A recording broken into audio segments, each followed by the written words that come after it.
Doctors initially believed that little Joy had a small tumor in her abdomen, but as the investigation continued, they discovered something horrifying. How could a child possibly be having such a life-threatening tumor? Find out in today's story that takes an unexpected turn. Please also let us know where you're tuning in from. The car was swaying violently from side to side as Jonathan sped through the traffic. His wife Sarah was screaming in pain in the back seat. She had gone into premature labor and was convinced that something was terribly wrong. They needed to get to the hospital as quickly as possible.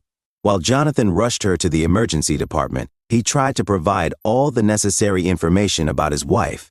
Sarah could barely speak. The pain of labor was unbearable. The doctors needed only one look at her to realize that she had to be taken to the operating room immediately. Her blood pressure was dangerously high, and the baby was showing signs of distress. As Dr. Matthews washed his hands along with his colleagues, he couldn't help but comment on the nature of the cesarean section. In her personal file, the obstetrician-gynecologist noted that the baby was unwell. The doctor suspected that she had an underdeveloped liver, which had led to the development of a terrible tumor. They were deeply concerned about whether they could extract the baby in time, so they worked at double speed.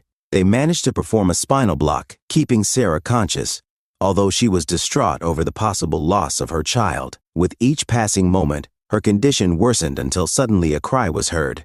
It was weak, but it was there. She desperately tried to get the doctor's attention. She longed to see her baby, but she was being ignored. Sarah saw nurses approaching her, and then suddenly everything plunged into utter darkness. Jonathan was beside himself. He had just seen his wife go completely limp. He screamed, calling out for someone to help her. He was convinced that she had just died. The doctors frantically began stitching up the wound. Blood was everywhere. She had started bleeding. While the doctors worked tirelessly to stabilize her, the nurses attended to her, trying to bring her back. Jonathan's vision blurred. He didn't know what to do. It was then that a nurse directed him to his little girl and asked him to focus on her. He was utterly overwhelmed when he saw her for the first time. He could hardly believe his eyes. She was there and looked so good. Her tiny pink body seemed as strong and healthy as it possibly could be at that age. He was so captivated by her beauty that he almost forgot about his wife. When he turned his attention back to her, he felt sick. Now the doctors were applying electric shocks to her, trying to get her heart to work again. Jonathan simply leaned over his little girl and began praying as fervently as he could. He prayed to God to keep his wife healthy and unharmed. Everything was unfolding in a way he never imagined. Sarah had been so happy and excited to learn that she was pregnant. It was utterly wrong for things to end like this. Just as he was about to pray again, he suddenly heard the nurses getting agitated. Sarah was coming back and slowly regaining consciousness. It was a miracle. He immediately asked the nurses to bring his daughter to show her to his wife. He wasn't sure how long Sarah would remain with him and wanted to ensure that she met her child. Sarah saw the little angel who had lived in her womb for the past 8 months. She was so grateful to be alive. After that, the nurses had to take the baby away, saying that some tests needed to be done. Sarah and Jonathan's hearts filled with fear. They knew the baby was premature, but they wondered how it would affect her condition and whether she would be all right. Sarah's blood pressure spiked dangerously, forcing her to be given a sedative. Poor Jonathan was left almost alone. He had to face the grim reality that something was seriously wrong with his daughter. He was at a loss, not knowing what to do, but the hospital made the decision for him. They simply told him that he must remain in the waiting room and wait. They wouldn't allow him to roam the hospital, agitated and indecisive. Of course, this only made him angrier. He needed to know what had happened to his daughter. While Sarah was slowly coming out of the sedative-induced state, they tried to calm her as much as possible. Naturally, she was desperate and wanted to know what would become of her daughter. Jonathan explained everything he knew to her, and then he was forced to sit and wait. You can imagine that when the doctor first entered the room, they nearly pounced on him. They were determined to find out what was going on. The doctor's expression said it all. The news was bad. When he spoke, it was as if a blast of icy wind had burst through the door. Something was seriously wrong, though they couldn't quite pinpoint what. The baby refused to eat, and her stomach was severely distended. "We need to continue our investigation before it's too late," the doctor said. The young parents could hardly think clearly. This was truly the worst-case scenario. If they couldn't determine what had happened to their daughter, they might have to leave the hospital without her. The mere thought of that made Sarah shudder and burst into uncontrollable sobs. But then she remembered the tumor in her liver. She quickly began explaining to the doctor everything about the suspected tumor that the radiologist had mentioned during the last scan. They had mentioned something about a small tumor in the liver that was of great concern. Sarah was convinced that this was the cause of her daughter's problems and insisted that they continue the investigation. It became immediately clear that the doctor was considering this possibility. He looked as if this theory made perfect sense to him.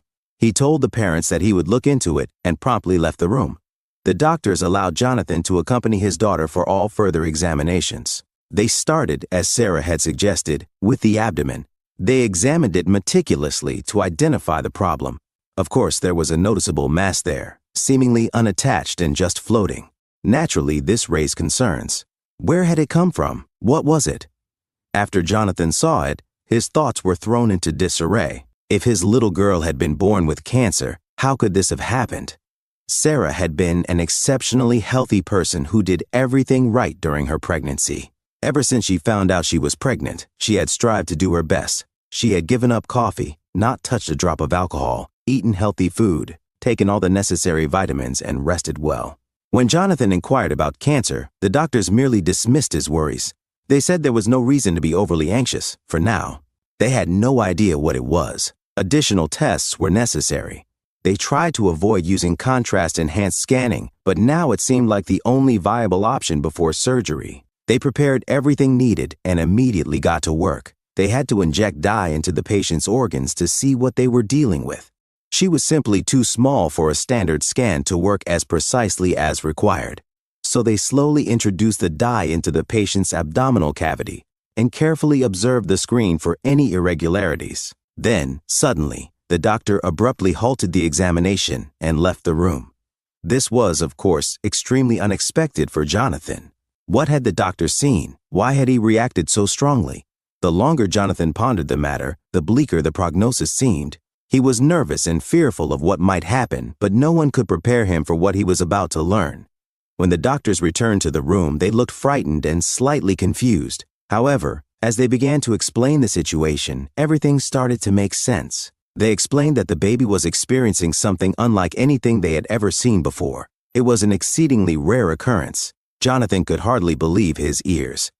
As the doctor explained, the situation grew more and more surreal. It appeared that there was a fetus in her abdomen. A fetus inside her abdomen. What kind of science fiction nightmare had Jonathan found himself in? He kept waiting for it to be a bad dream, but it never ended. In his confusion, he began to ask questions. The doctors provided a simple, though disheartening explanation. This happens extremely rarely, but it does occur, when one twin may absorb or swallow the other. In such cases, the fetus may end up in the abdominal cavity of the other. It was even more horrifying. The thought that Sarah had been carrying twins only for one to consume the other was both bizarre and unsettling. Fortunately, the doctors had a solution. They explained that if they were careful enough, they could extract the fetus from the abdominal cavity of the baby, and she would likely remain unaware of the ordeal.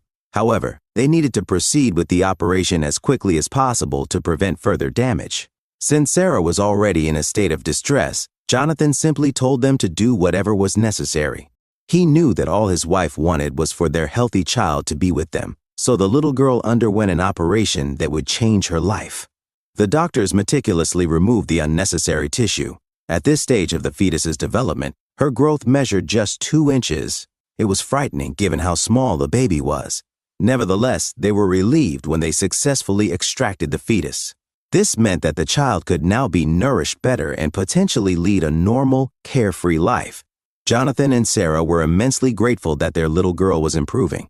Yet the notion of the twins' birth remained a bittersweet dream, and the realization that there could have been 2 brought a pang of pain. Still, they believed that God had a plan for everyone. Their little girl ended up on the list of the rarest patients of our time. She truly was one of a kind, and thanks to exceptionally high-quality medical care, she continued to live her ordinary life. Dear listeners, what do you think of today's story? Let us know in the comments below, and if you enjoyed this video, please like and subscribe to our channel.